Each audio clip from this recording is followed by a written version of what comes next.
Well guys, you know you have good days, you have bad days in the hobby. Well, today is one of those bad days. I got a very, very unfortunate call today.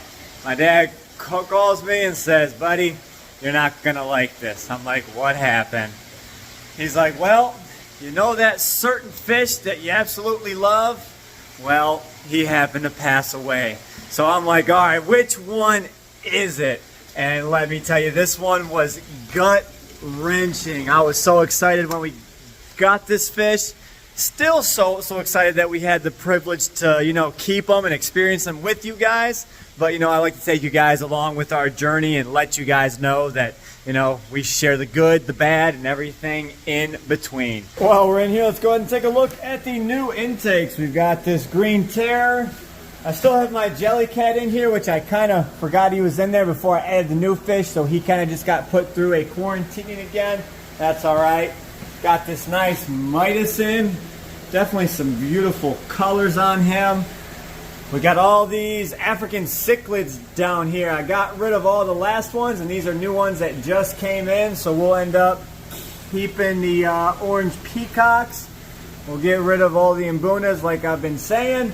Then we've got another large clown loach. I'll go ahead and add him to my clown loach horde.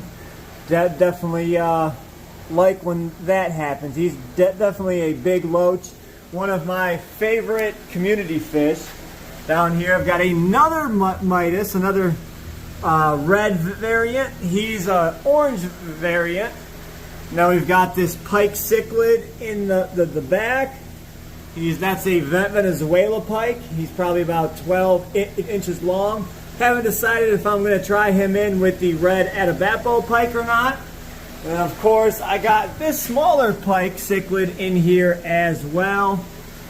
We got the 3 iridescent sharks. We got the albino Oscar down here. And of course, we got in some goldfish, and there's a silver dollar in with them. Bunch of these fish are ready to go. They've went through quarantine, so they can find a new home.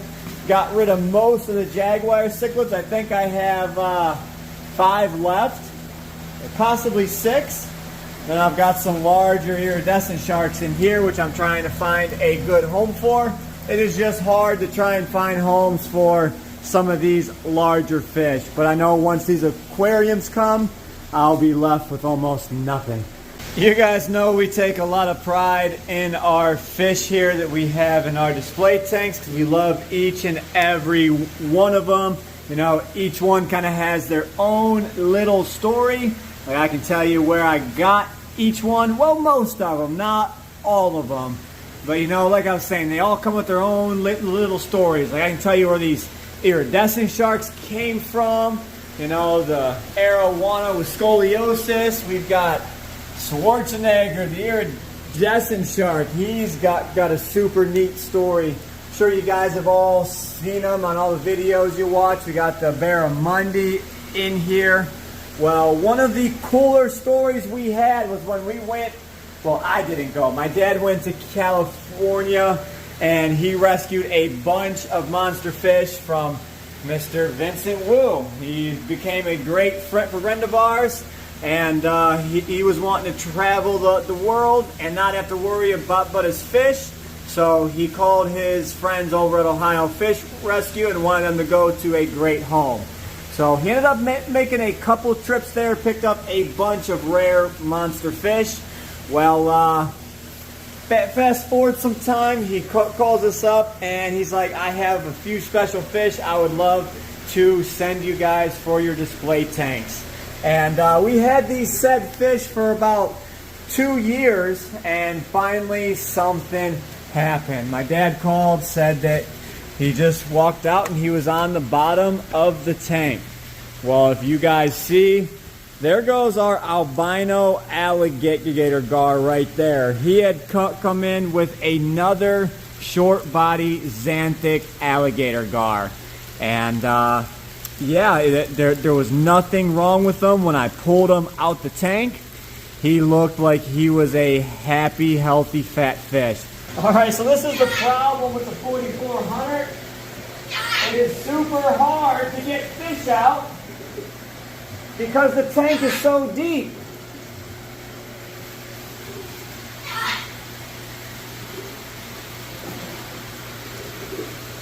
All right, when that don't work, I get my long stick. I gotta get this down to the back corner, get the fish out. See, you know, most people complain to us, why don't you have decorations in the tank? Well, when this stuff happens, do you want to go scuba diving in your tank every time a fish dies and you gotta catch something out? I sure don't.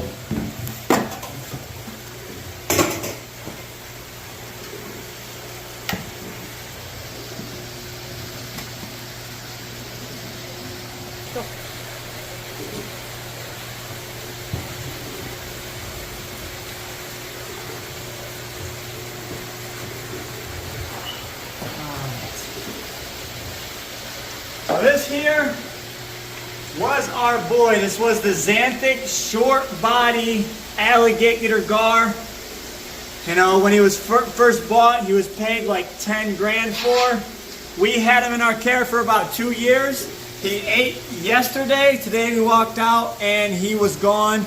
There is no bite marks on him. Really nothing wrong with him. Have no idea why he died. But sometimes like this, when you're in the hobby, you have monster fish, you deal with unexpected deaths. This happens to be one of them. This one absolutely hurts. But you know what? It is, you know, something that happens in the hobby. So I'm going to go ahead and bury him in the backyard. And we'll be right back. Yeah, so that really sucks. You know, a lot of times something like this happens to a fish keeper and they're like, you know what? All right, I'm done. I just lost one of my favorite fish. I've seen this time and time again. But you have to remember, when you get into this hobby, you know that you are not guaranteed a certain amount of time with anything that comes in your water. And you just have to enjoy the time that you do get with them. I know that I gave that fish a great life. He had a 4,400 gallon tank. This tank is 14 foot long, 7 foot from front to back, and 6 feet tall. Nobody was in here messing with him. And what really got me was he was actually eating the night before, because I had just fed him. And when I feed, I make sure that I see everyone come out and eat. Like, I know the catfish will come out and eat. I know the turtle will come out and eat. I don't really have to worry about the arowanas, but I make sure the tarpon eat. I make sure the barramundi eats, and I just do my, you know, sporadic checking and make sure everyone gets a piece of food. Well, I physically seen the short body xanthic gar eat, and when my dad called me up, I just could not believe it. I'm like, there's absolutely nothing wrong with that fish. Well, this kind of goes into kind of a wives' tale about color morph fish. Okay, so when you talk about color morphs, that means albino, xanthic, piebald. There's, you know, a lot of different morphs when it comes to fish. You know, right here in stingrays, you've got the red albino pearl, you've got the normal albino pearls. You know, there's just a lot of genetic morphs out there, and there's some wives' tales that come with a lot of these fish. So let's go ahead and talk about it. So a lot of these wives' tales are contradictory to themselves. You know, there's some people out there who consider themselves experts that say, oh, well, you know, albinism is, you know, a freak of nature. They're, you know, mostly blind, so they're not going to eat as well, meaning they won't get as big and they won't live as long. That could be true. We honestly don't know. A lot of this stuff happening with the aquarium hobby is done through experience. You know, I preach this all the time, but 10 years ago, a lot of these fish didn't even have information on how to care for them on the internet. That is because the aquarium hobby comes together and puts out this information.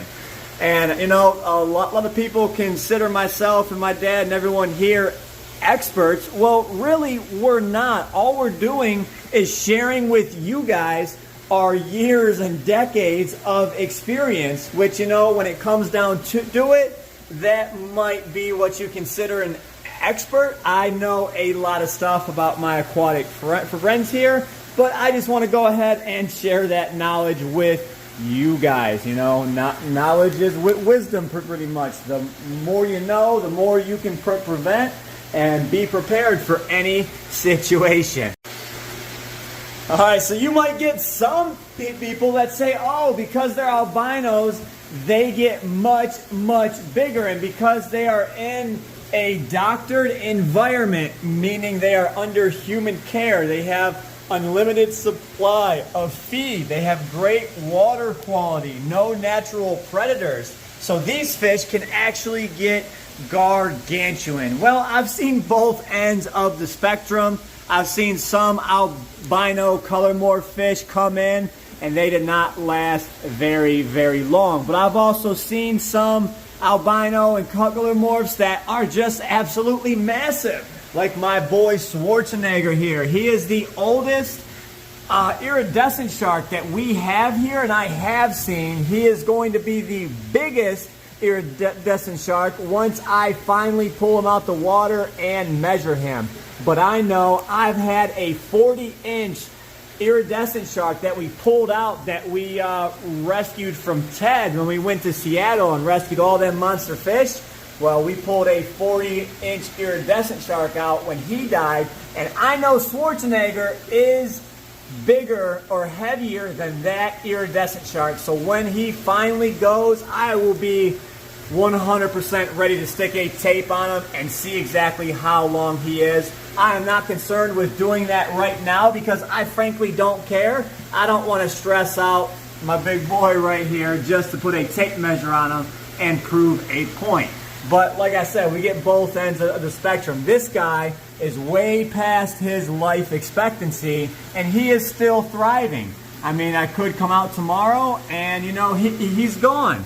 But right now, he is thriving, he is massive, and he is older than any other iridescent shark in this facility. So to pull this all back together, you know, it absolutely sucks that we lost that awesome, incredible fish, but I am thankful for the time that we did have to it. And Mr. Vince Wu, if you are watching this, I am sorry to have to make this video. It does suck, but he lived a great life here at the rescue. And the other one is in the monster pond, and he is growing at an alarming rate. And I can't wait to see how big that boy gets. But, you know, we still have a bunch of incredible, awesome fish here at the Ohio Fish Rescue that, you know, just because one passed away, we can't let ourselves get down in the funk. And that's what I try and help other fish keepers who want to get out realize. Are you going to let one event, you know, kind of decide your fate on such a great hobby? There's so many great people that are in this hobby, and that's what keeps us going. We do have an awesome surprise for you guys coming up next week. My dad doesn't even know about it, but we've got him an awesome surprise fish coming, and it just basically landed on our doorstep. Look at that pleco. There goes my fingers next to this pleco's mouth. That guy is a monster. Holy crap. All right, guys, I'm going to go ahead and wrap this up. I hope you guys enjoyed today's video. It was, you know, not the best one. It sucks that we lost that fish, but, you know, such is life. We got the 3 puffers over here. They are doing great. But, you know what? We're just going to keep on keeping on. If you guys have not subscribed to the channel yet, go ahead and press that subscribe button. You won't regret it. So hope you guys enjoyed, and I will catch you in the next one. As always, stay fishy, my friends.